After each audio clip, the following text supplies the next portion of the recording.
এই কুসুম কুসুম দেশপ্রেমের যে দলটি তারা তো বিতাড়িত হলো 24-এর। So, আপনার কাছে কি মনে হয় যে এই কুসুম কুসুম রাজনৈতিক দলটি এই মুহূর্তে আবারও বাংলাদেশের রাজনীতিতে একটা বড় প্রভাব রাখার ভূমিকায় আসতে পারে, মানে এখন যে প্রেক্ষাপট আবার তৈরি হচ্ছে? আমরা হয়তো একটা জিনিস ভুলে যাই, তা হচ্ছে যে আহ, ধরুন যারা ধনাঢ্য সমাজ, যারা বাংলাদেশ লুণ্ঠন করে বাংলাদেশের সমস্ত সুযোগ সুবিধা নিয়ে ধনাঢ্য সমাজটা রচনা করেছে, তাদের কিন্তু একটা চমৎকার ব্যয়তন্ত্র আছে। হ্যাঁ, আপনি রাজনীতির মঞ্চে হয়তো একটি রাজনৈতিক দল আরেকটি রাজনৈতিক দলকে নিয়ে অনেক কটু কথা বলছে, তেতো কথা বলছে, খারিজ করে দিচ্ছে, কিন্তু আপনি দেখবেন যে তাদের পারিবারিক সম্পর্কের ক্ষেত্রে তারা এমনভাবে একটি বেয়ায় বৃক্ষ রচনা করেছে, আপনি বাংলাদেশের ক্ষমতা কাঠামো থেকে এই বেয়ায় বৃক্ষকে কখনো উপড়াতে পারবেন না। এ কারণে এক বেয়ায় পালিয়ে ভারতে চলে গেলে দেখা যাবে যে আর এক বেয়ায় তার যে সম্পদ সেখানে রেখে গেছে, যে ব্যবসা বাণিজ্য রেখে গেছে, সেগুলো দেখাশোনার একটা সুন্দর দায়িত্ব নিয়ে নিচ্ছে।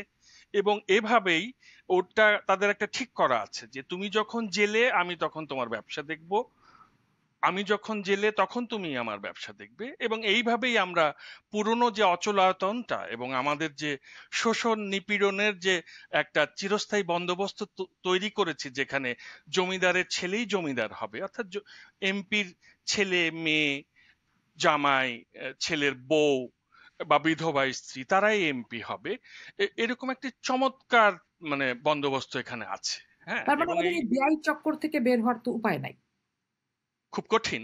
এবং এই বেয়াই চক্রটা যাতে টিকে থাকে, এই কারণেই কিন্তু এই যে একটা নবীন কিশোর নেতৃত্ব আমাদের সামনে এসেছে, তাদেরকে চট করে আমাদেরকে কি করতে হচ্ছে, খারিজ করে দিতে হচ্ছে যে ওর এটা ভালো না, ওর সেটা ভালো না, ও নষ্ট হয়ে গেছে। ও, আপনি দেখবেন এদের প্রতিও যে শব্দ ব্যবহার করা হয়েছে, আপনি দেখবেন চট করে খুব শিক্ষিত সংস্কৃতি প্রবণ মানুষ টোকাই বলে ডাকছেন। মানে ব্যাপারটা হচ্ছে যে তুমি কেন আমার এই যে ক্ষমতার যে বাগান, এইখানে তুমি কেন ঘোরাফেরা করবে? এখানে তো তরুণ তারুণ্যের প্রতিনিধিত্ব করবে আমার ছেলে, আমার মেয়ে। তুমি কে? তোমার বাবা মা কি করে? এইরকম একটা ব্যাপার এখানে রয়ে গেছে। এবং এবং এটা একটা আহ, এই কিন্তু অবস্থার পরিবর্তন পুলিশের ঘটানো খুব সংস্থার কঠিন। ইনারাই তো আবার মানুষের রাজনীতি করেন, সাধারণ মানুষের মৌলিক অধিকার, ভোটের অধিকার, এসবের কথা বলেন। তো ওই মানুষ তো তার ক্লাসের না, তাহলে এই এই মানুষগুলো কোন রাজনীতি করেন? এই মানুষগুলোর কাছে হচ্ছে, এই ধরুন আমাদের যে দারিদ্র্য, এটা একটা পুঁজি। এটা শুধু রাজনীতির লোকই যে করেন তা না। আমি এটা খুবই স্বীকার করি যে বাংলাদেশের যে সামাজিক সূচকের উন্নয়নগুলো ঘটেছে, সেখানে অবশ্যই বাংলাদেশের যে বেসরকারি উন্নয়ন সংস্থাগুলো তার একটা বিশেষ ভূমিকা আছে। কিন্তু আপনি দেখবেন যে একটি বেসরকারি উন্নয়ন সংস্থার যিনি আহ, প্রধান নির্বাহী হন, তিনিও কিন্তু শেষ পর্যন্ত একজন জমিদারই হয়ে উঠছেন। হ্যাঁ, মানে আপনি রাজনীতি, নাগরিক সমাজ, এই যে উন্নয়ন সংস্থা ভিত্তিক যে সমাজ, এই পুরোটার মধ্যেই আপনি দেখছেন যে এখানে দারিদ্র্য তাদের কাছে একটা পুঁজি।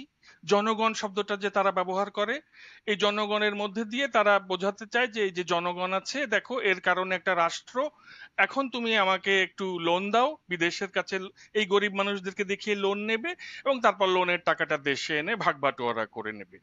এই মানুষগুলোর উন্নতির জন্য কোনো ভূমিকা রাখেনি আমাদের রাজনীতিবিদরা।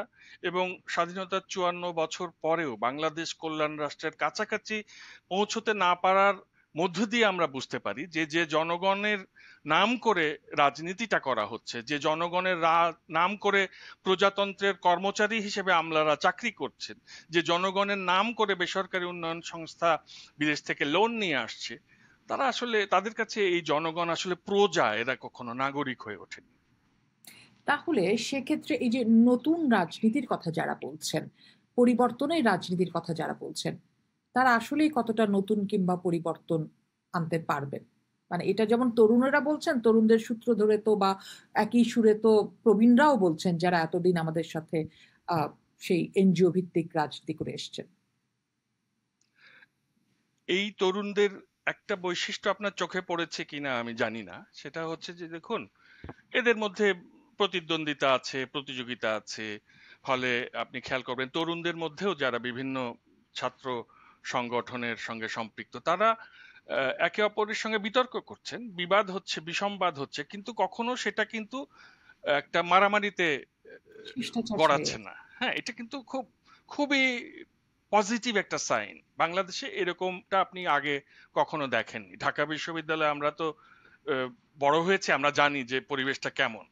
তো সেই ঢাকা বিশ্ববিদ্যালয়ে দেখুন এটুকু আছে যে ঠিক আছে, আমাদের তর্কাতর্কি হবে, বেশ উত্তুঙ্গ ঝগড়া হবে, কিন্তু কি আমরা ওই মারামারিতে যাব না, একজন আর একজনকে ওভাবে শারীরিকভাবে আঘাত করব না। এই জায়গাটিতে তো আমার কাছে মনে হয়েছে যে এই যে জুলাই তারুণ্য, এরা তো এই তরুণ প্রজন্মের তারা যে রাজনৈতিক দলেই থাক, তারাই একসঙ্গে হয়েই ঐক্যবদ্ধভাবেই এই জুলাই পরিবর্তনটা এনেছে। এটা কোনো নির্দিষ্ট দলের মধ্যে আটকানো যাবে না। তো এদের সম্ভাবনার জায়গাটা কোথায় জানেন, খেয়াল করবেন যে যেই মুহূর্তেই দেখা যায় যে ওই যে পলাতক ফ্যাসিস্ট এবং তার দোসররা দেশের মধ্যে একটা কোনো বিশৃঙ্খল পরিস্থিতি তৈরির চেষ্টা করেন, দেশের জন্য অপমানজনক কোনো ঘটনা ঘটান, বা দেশের বিরুদ্ধে যখন কোনো একটি অশ্রাব্য প্রপাগান্ডা তৈরি করেন, তখন কিন্তু এরা কিন্তু তখন একাট্টা হয়ে যায়। আপনি দেখবেন যে মুহূর্তের মধ্যে তারা একসঙ্গে হয়ে যায়, অর্থাৎ তাদের যে জুলাইয়ের মাসল মেমোরি এইটা কিন্তু তাদের মধ্যে আছে।